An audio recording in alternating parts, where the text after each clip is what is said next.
ये कहानी है कजलीगढ़ नाम के एक ऐसे गांव की जहां सूरज ढलते ही सन्नाटा अपनी चादर ओढ़ लेता था। गांव के लोग शहर की चकाचौंध से दूर अपनी एक अलग ही दुनिया में रहते थे, लेकिन इस गांव का एक हिस्सा ऐसा था जहां पंछी भी पर मारने से डरते थे। वो था गांव का पुराना बिजली घर। अरे भाई, ये कैसा गांव है?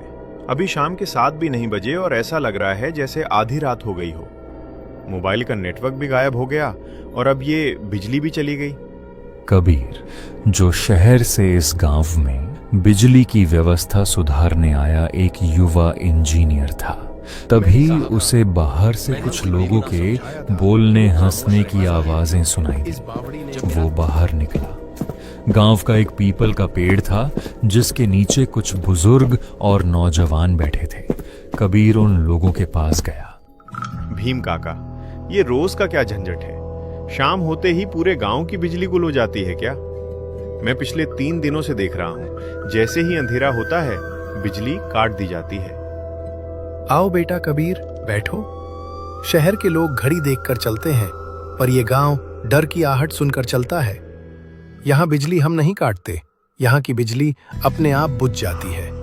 और यकीन मानो, इस अंधेरे में ही सबकी भलाई है। हाँ साहब, बिजली आएगी तो सब दिखने लगेगा जिसे कोई देखना नहीं चाहता। क्या काका, आप भी अंधविश्वासों में पड़े हैं? मैं कल सुबह ही उस पुराने बिजली घर जाऊंगा और देखूंगा कि आखिर गड़बड़ कहाँ है। हो सकता है कोई तार ढीला हो या ट्रांसफार्मर पुराना हो गया हो। कबीर की बात सुनते ही वहां बैठे आगी लोगों के चेहरे का रंग उड़ गया। हंसी मजाक अचानक एक डरावनी खामोशी में बदल गया। बेटा, तुम यहाँ नए हो, इसलिए तुम्हारी बातों का बुरा नहीं मानेंगे, पर एक बात गांठ बांध लो, उस पुराने बिजली घर की तरफ जाने वाला रास्ता मौत का दरवाजा है। वो रास्ता उस बावड़ी के पास से होकर गुजरता है जहां सालों पहले एक हादसा हुआ था। वो जगह अब इंसानों की नहीं रही। वहां हवा भी रुक जाती है और परछाइयां अपने आप चलने लगती हैं। काका, मैं यहाँ काम करने आया हूँ, डरने नहीं। कल सुबह मैं वहां जाऊंगा और आप देखेंगे कि शाम को पूरा गांव रोशनी से जगमगाएगा। कबीर वहां से पैर पटकता हुआ अपने कमरे की तरफ चल दिया। उसे लग रहा था कि गांव वाले आलसी हैं और काम न करने के बहाने बना रहे हैं। उसने अपने कमरे में जाकर दरवाजा बंद किया। बाहर हवा तेज होने लगी थी। खिड़की के पुराने शीशे खड़खड़ा रहे थे। कबीर ने सोने की कोशिश की, पर उसे बार बार ऐसा लग रहा था जैसे कोई उसके कमरे के बाहर नंगे पैर चल रहा हो, जैसे कोई गीले पैरों से बरामदे में टहल रहा हो। कबीर उठा। उसने दरवाजा खोला और बाहर झांका। वहां कोई नहीं था, सिवाय दूर जलती हुई एक अकेली मशाल के, जो गांव के आखिरी छोर पर धीरे धीरे हिल रही थी। उसे लगा शायद कोई ग्रामीण होगा। वो वापस आकर लेट गया, पर जैसे ही उसकी आंख लगी, उसे एक बहुत ही ठंडी फुसफुसाहट सुनाई दी। साहब, क्या आप मेरी मदद करेंगे? मेरी माँ बहुत बीमार है। कबीर हड़बड़ा कर उठा। पूरा कमरा खाली था। दिल की धड़कन तेज हो चुकी थी। उसने सोचा शायद यह उसका वहम है, पर तभी उसके दरवाजे पर 3 धीमी दस्तकें हुई। कबीर बिस्तर पर बैठा हुआ था। तभी दरवाजे पर फिर से वही 3 दस्तकें हुई। इस बार आवाज पहले से ज्यादा साफ और नजदीक थी। कबीर ने कांपते हाथों से कुंडी खोली। सामने एक युवक खड़ा था। उसका चेहरा इतना सफेद था मानो उसमें खून की एक बूंद भी न बची हो। कौन हो तुम? इतनी रात को यहाँ क्या कर रहे हो? तुम्हें पता नहीं कि ये सरकारी कमरा है? साहब, माफ करना, मेरा नाम गौतम है। मैं पास के ही खेत वाले घर से आया हूँ। मेरी माँ की तबीयत बहुत खराब है।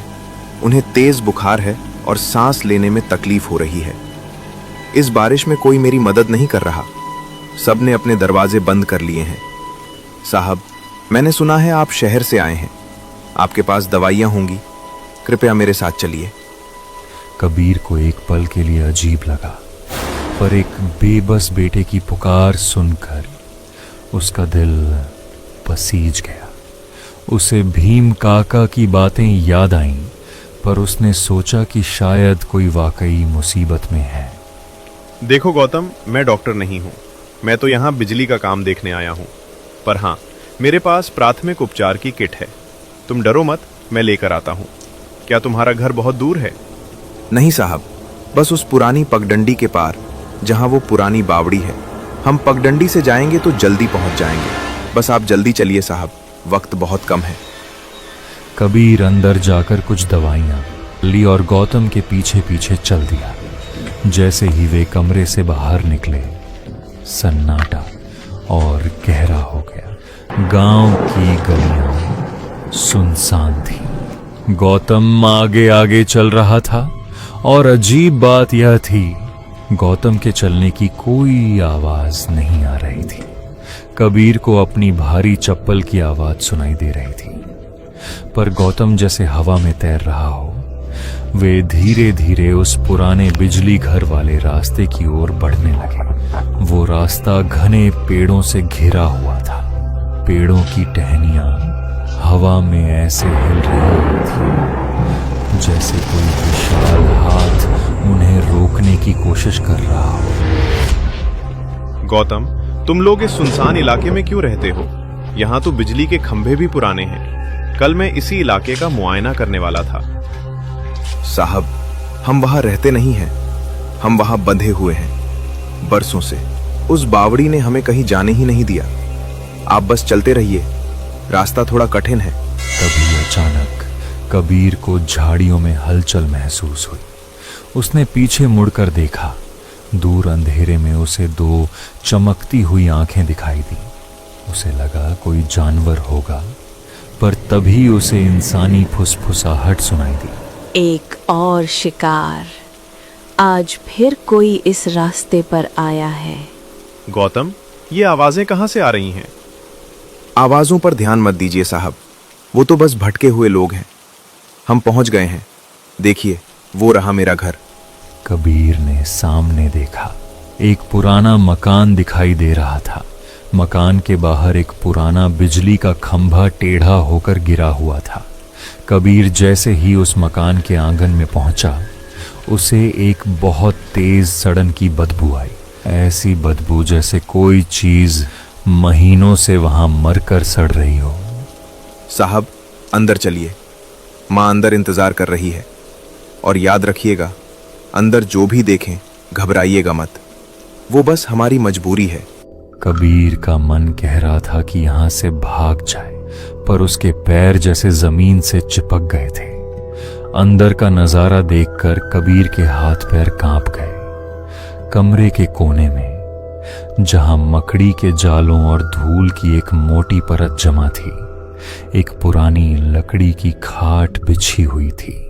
खाट पर एक सफेद चादर से ढकी हुई आकृति लेटी थी। गौतम, गौतम कहाँ हो तुम?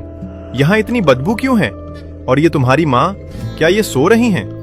कमरे में कोई जवाब नहीं आया। गौतम, जो अभी तक कबीर के ठीक बगल में खड़ा था, अब गायब हो चुका था। तभी खाट पर लेटी हुई उस आकृति में हलचल हुई। चादर धीरे धीरे नीचे खिसकी और एक अत्यंत बूढ़ी औरत का चेहरा सामने आया। उसका चेहरा झुर्रियों से भरा हुआ था, आंखें धांसी हुई थीं और रंगत बिल्कुल राख जैसी थी। उसने अपनी सूखी और पीली आंखें खोली और सीधे कबीर की ओर देखा। आ गए बेटा। गौतम कह रहा था कि शहर से कोई नया साहब आया है जो गांव का अंधेरा दूर करेगा। क्या तुम मेरा अंधेरा भी दूर कर दोगे? कबीर के गले से आवाज नहीं निकल रही थी।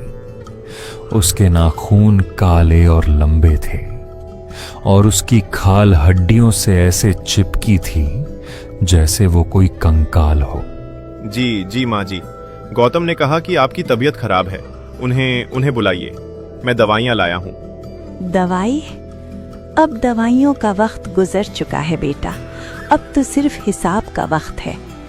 देखो देखो बाहर उस खंभे को, वो खंबा आज भी प्यासा है। बाहर वही टूटा हुआ खंभा जो गौतम के मकान के बाहर गिरा था, अब अजीब तरह से चमक रहा था। अचानक कमरे की दीवार पर गौतम की परछाई दिखाई दी, पर गौतम वहां खुद मौजूद नहीं था। साहब, आप सोच रहे होंगे कि मैं आपको यहाँ क्यों लाया। ये कोई घर नहीं है, ये एक जेल है। 2 साल पहले जब ये खंभा गिरा था, तब गांव के लोग तमाशा देख रहे थे। किसी ने बिजली काटने की कोशिश नहीं की। मैं यहां तड़पता रहा। मेरी मां मुझे बचाने आई और वो भी इसी नीली बिजली की चपेट में आ गई। तो तुम लोग मर चुके हो? गौतम, मुझे जाने दो। मेरा इसमें क्या कसूर है? मैं तो बस तुम्हारी मदद करने आया था। कसूर आपका नहीं है साहब, कसूर उस सिस्टम का है जिसने हमें भुला दिया। पर आज रात वो खंभा फिर से जिंदा होगा।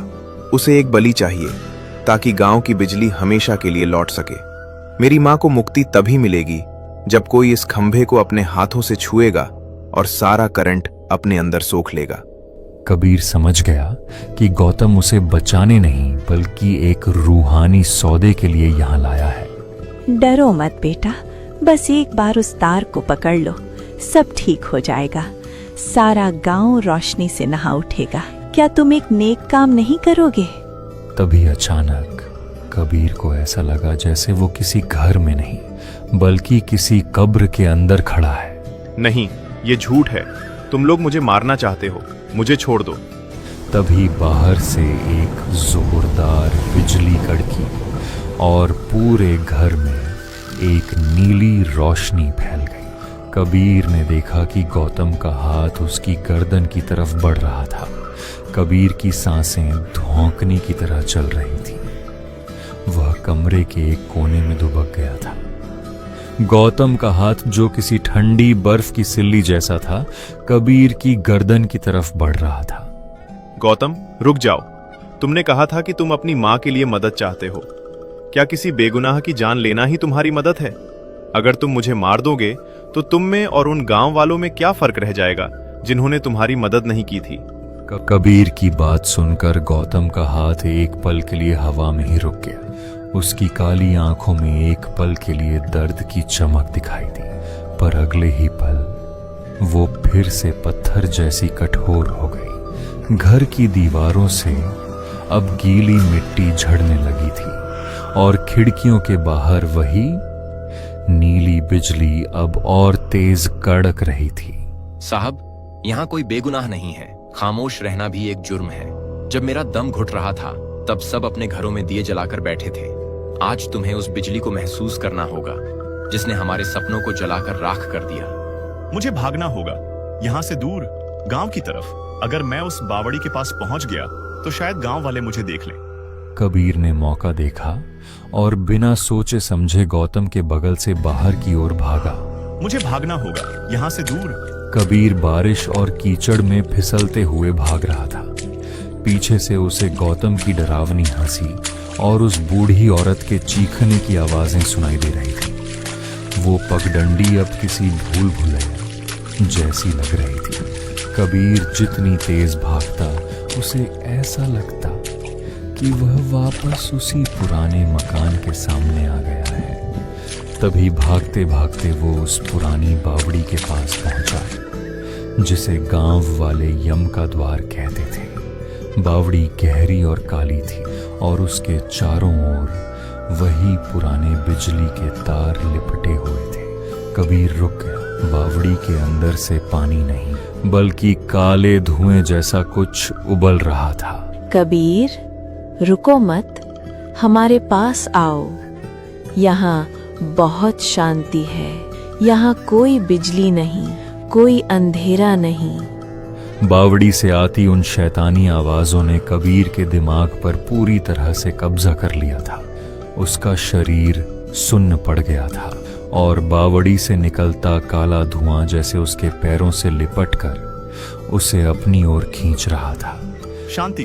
हाँ, मुझे बस थोड़ी देर सोना है। मैं बहुत थक गया हूँ। कोई आवाज नहीं, कोई अंधेरा नहीं। कबीर ने अपनी आंखें बंद की और एक कदम आगे बढ़ा दिया, पलक झपकते ही वह उस अथाह और अंधेरी बावड़ी में समा गया। एक भारी छपाक की आवाज गूंजी और फिर सब शांत हो गया। बाहर खंभे पर कड़कती नीली बिजली अचानक बुझ गई। अगली सुबह कजलीगढ़ गांव में सूरज तो निकला, लेकिन उसकी रोशनी में गर्माहट नहीं थी। रात का तूफान थम चुका था। गांव वालों को पता चल चुका था कि शहर से आया इंजीनियर रात भर अपने कमरे में नहीं था। उसका दरवाजा खुला पड़ा था। मैंने कहा था, मैंने उस लड़के को समझाया था कि वो मौत का दरवाजा है। इस बावड़ी ने, इस गांव के अंधेरे ने एक और बलि ले ली। उस दिन के बाद कजलीगढ़ गांव में किसी ने भी शाम ढलने के बाद अपने घरों से बाहर निकलने की हिम्मत नहीं की। और गांव वाले कहते हैं कि अब उस सुनसान पगडंडी पर 2 नहीं बल्कि 3 परछाइयां घूमती हैं, एक नए शिकार की तलाश में।